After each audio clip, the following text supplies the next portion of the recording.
Hey everybody, welcome to Lessons from the Cockpit. I'm Belinda Sandor. Let's get started.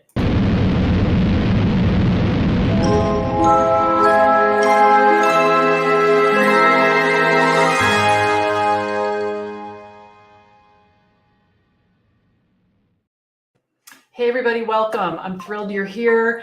Come on in. I'm excited to have you here.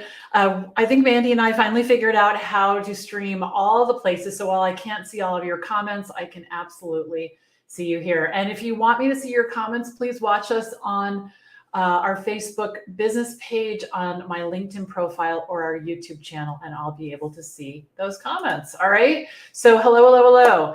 I am the founder of the VA Connection. We are an online community with over 53,000 members where I coach and mentor aspiring and established virtual assistants. And I work with my students in my free online community, my courses, and my coaching programs. And today I'm going to be your host for Lessons from the Cockpit. And I'd love to hear where you're coming in from. So please put that in the comments. So it looks like Frederica is here. Let's see where people are watching. Okay, good. And if you are watching on YouTube, please click the subscribe button, ring the bell. We go live multiple times a week on that channel, and I would love for you to be notified. Okay, awesome. So if you're someone who is struggling with what to do in the next chapter of your life, you'll likely be able to relate to this. So this is me and my daughter back in 2010. I had a failed business. I'm getting divorced, no job, ton of debt, and I'm about to turn 50. And it felt like I was at the end of a dead-end street, like seriously. And I wasn't even living paycheck to paycheck. I was living like moment to moment. And I started trying to get a job when I realized that I needed to close my business because I thought that was going to be the fastest way to make money. And so I spent a ton of time on my LinkedIn profile, contacting employment agencies, reaching out to past colleagues, and nothing was working. Nothing was working. And I was getting really discouraged. So I started temping, so doing contract work. And I had spent years as a secretary and an admin. I was an office manager. And so I felt like this was something that I would be able to do. And I loved it. I loved helping people. I loved making money. I was making a difference, and I really loved contributing, just like all of you do. But what I didn't like was I didn't like the commute. I didn't like sharing a large percentage of the amount that the company was paying for me to do the work to the employment agency, and I didn't love the hours. Right, because I'm away from Emily, and I really had this sort of an aha moment when I quieted myself. It's interesting. I was just thinking about this a few minutes ago. We tend to go from thing to thing to thing to thing, and it's in the quiet moments that we have realizations that we can take inspired actions if we listen to what happens in those quiet moments that can change really our lives. And in a quiet moment of, okay, so if I'm doing this type of work for a temp agency, that means there's a demand. And if there's a demand, how can I go direct? Like, how can I go direct and work with entrepreneurs and companies who need assistance, and not have to leave my home, not have to, share the fees, and to have flexible hours. And so I start to think about this. I'm percolating on it, as I call it. And I wasn't even really thinking virtually at that point. But the idea of working from home was always something I wanted to do. So a few days later, I'm at the bus stop, for the school bus stop, and I'm talking to the dads, and one of them says, what's new? And I throw this idea out, and he just looks at me like I just changed his whole life, because he started a business a few months before, and I didn't know that. I thought he was the CEO of something. I had some call center. I had no idea. And so he said, I started my own business. I am drowning. I need someone to help pay my bills and set up QuickBooks and, just run errands for me. Can we talk? And I said, you bet. I liked this guy. I knew him. I trusted him. I'd eaten dinner at his house, for goodness sakes. And, so we met, and I started working with him. And, but my next client was a total game changer, because what happened there was I was working 100% remote. We were working on a a physical event, an event that was happening at Constant Contact. And he was speaking, and I was in the back of the room selling his books, doing the handout. I helped him with registration and collect payment for his talk, all things that I knew how to do from past experience. And he, we sat down after the meeting, and he said, I want to do this online. I want to start offering courses online, and I want to charge for it. Do you know how to do that? And I said, I don't. And he said, would you figure it out? And I said, you bet. And he paid me to figure out how to do this, which was a lot of fun because I love to learn new things. And so here I am, I'm getting paid to work remotely. Now I'm working from home on a project that I didn't know how to do, and he's paying me to figure it out. And I think, okay, that's the bonus round. And that's when everything started to click for me. And I started to be able to work with more clients. And then there was another twist in a few minutes I'll tell you about.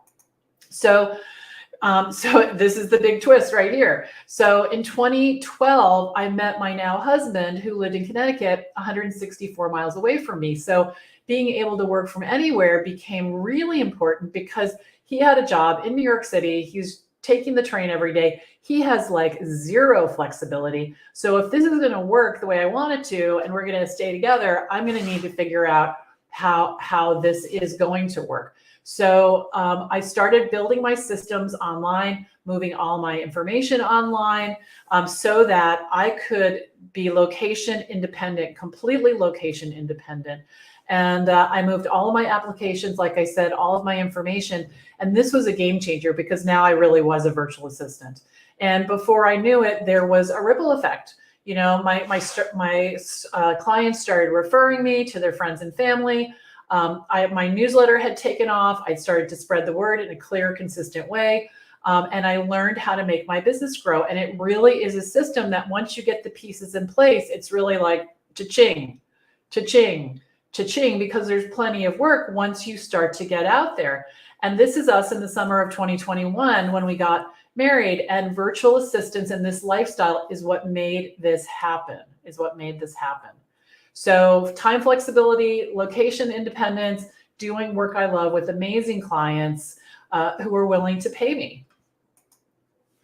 And because of this lifestyle and freedom, I've worked with hundreds of entrepreneurs and have made over $1 million and worked over 20,000 billable hours.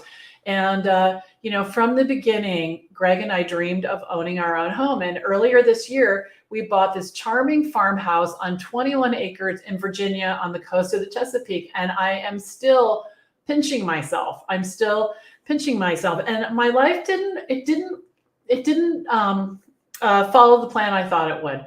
You get married at, 27 and you have a baby and then you buy a house and you do the things. It just wasn't like that for me. I had my daughter when I was 40. I started a career path as a virtual assistant that would forever change my life. At 50, I married the man I've been looking for my whole life at 60. And it's not too late for you, no matter how old you are. But you have to start thinking like a successful business owner and let go of some of the things that you might be holding on to and hold on tight to the thing we're going to talk about right now, which are boundaries. All right. Boundaries are critical. So here's what's interesting to me is when we first start out as a virtual assistant, what we tend to do is we get a client, we're so excited, we want to please them. Like our number one concern is, am I going to make them happy? So they ask us for something, we do it immediately, we jump in the air, we do it immediately, we give it to them quickly, and we work at night, in the morning, on the weekends, whenever they need something, we're right there because we want to be that person that's so helpful, also known as someone with no boundaries, right? And then what happens is we get 2 clients, 3 clients, and we've done this with all of them. And then we're working 24 hours a day. We're feeling pressure from these clients to perform quickly in the moment all the time. And we burn out. And we're probably not making as much money because of the way we're managing our work, our billable hours. It's hard to track, right? Because we're all over the place. And so it's really a common complaint. And I hear this especially when we do our our free live trainings, people will say, can you help me find clients who will respect my boundaries? And my answer is no, because it's not up to the clients. It's really up to you as the virtual assistant to maintain your boundaries. And I was thinking about this today. I was trying to think of an analogy that would make this easier to understand and or more commonplace. Like, for example, if you, and I guess I didn't really come up with a concrete one, but let's try right now. So if you, okay, I go to a new dentist and I don't know that they're closed on Wednesdays. I don't know that the hygienist only comes on Tuesdays and Fridays. I don't know a million things. I don't, I might remember that they expect payment up front, right? I might remember that. They might have sent me a whole letter, a website. They might even had a conversation with me the first time we met. And I'll tell you what, 3 weeks later, I do not remember that the hygienist is only there on Wednesdays because it doesn't matter to me. Like, it's not something I need to store in my brain. I'll call for an appointment and they'll say she's only there on Wednesdays. And I say, okay, can I make that work? Right. So the thing is that even though they might have even had me sign something and, about their policies and procedures or whatever, but I'm not going to remember. Your clients are not going to remember either. So what I recommend is when you start working with them, send them an email. And if you're in VA school, you have that letter that I wrote, had professionally edited, right at your fingertips. So they purchase time from you. You send them the letter and it outlines when you're working, when you're not, all the things, how much your hourly rate is. And it's a beautiful letter. It outlines the whole thing. You'll find it in the templates if you don't know where it is. And you send that to them and hopefully they read it, but they're probably not going to remember. So then what you do is you manage your boundaries. Okay. You manage your boundaries. So, so I'm going to give you some examples. Okay. Let me give you some examples. So if a client emails me on Thursday night at 7:30, which is after my normal hours, about a task she wants me to handle. Okay. So it's Thursday at 7:30 at night. Now, then let's say she texts me at 8:30 the next morning, which is before I get to my desk to make sure I got the email. I wait until 9 o'clock when my day starts and text back, I'll take a peek at it this morning and get back to you. Okay. I didn't run to my, stop the television, stop eating dinner, run to my office. Oh no, and answer her, right? I don't even like to get text messages, but you've got to decide for yourself. Here's another example. My client emails me on Saturday and asks me to do work for them that weekend. I don't respond to the email. I don't answer it. About 10 o'clock on Monday morning, what I'll say is, I was away from my desk enjoying the weekend. I'm just seeing this. I can fit this into my work schedule at 3 o'clock today. Does that work for you? Did you hear me say I'm sorry? No, I'm not sorry. I'm not at the office. I'm not at their beck and call.